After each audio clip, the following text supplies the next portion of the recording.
I am Firefighter Tiffany Vermillion here at Station 31 in the Inner Richmond District.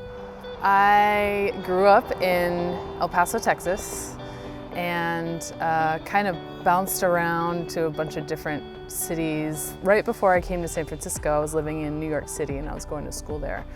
And I knew that I wanted to live in California and I just didn't know where, and I had never been here before. So the moment I moved to San Francisco, I knew that I was in the right place. I knew it was like the place I was supposed to be.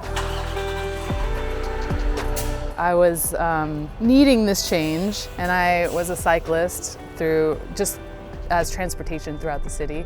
And I actually ended up getting in a car versus bike accident, which wasn't a big deal, but I was in the back of the ambulance and talking with the medic there. And so at that moment, he decided it would be a good idea to tell me all about the job and tell me about like how amazing it is. And then, you know, I go home and I start thinking about it a little bit more.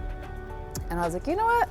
Let me just give it a shot. Let me just see, you know, this sounds like something that might actually be great. You know, it kind of aligns with me and my values. So I decided to pursue, to see what it was like.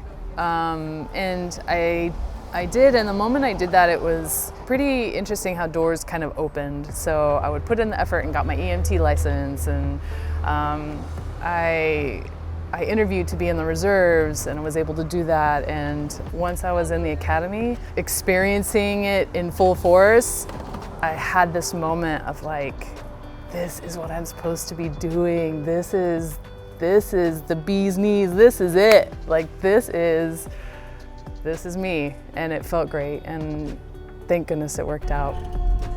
Being part of the LGBTQ+ community influences my work with one word that really comes to mind, and it's representation.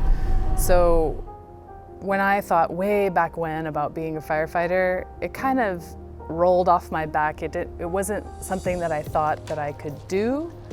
And I think it had a lot to do with not being able to see myself in the representation of what a normal firefighter would be. So I really like to make an effort when I am at work to have other girls, little girls and boys see me, whether it be sexual orientation or race or any other orientation. I just want to be able to be that for someone else, to know that they can actually do the job if they want to.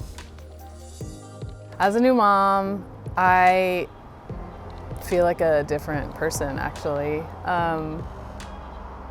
It's pretty interesting to have a stark difference from the person I was before I became a mom in the fire service, and then the person I was after being a mom in the fire service. But being a mom in the fire service is quite a learning journey, and the change going back into the fire service is you're a little more, your heart is a little more vulnerable. Your heart is open, is how I would explain it. I'm most proud of being a mom because it is the hardest thing I've ever done, and it does put things into perspective, because prior to being a mom, I would say this job, or some of the things we deal with on this job, are some of the hardest things I've ever done. So it kind of levels each other out, so I can come to work and feel like I'm capable, and then I can go home and feel like I'm capable, and it just, I don't know, it's a cool balance.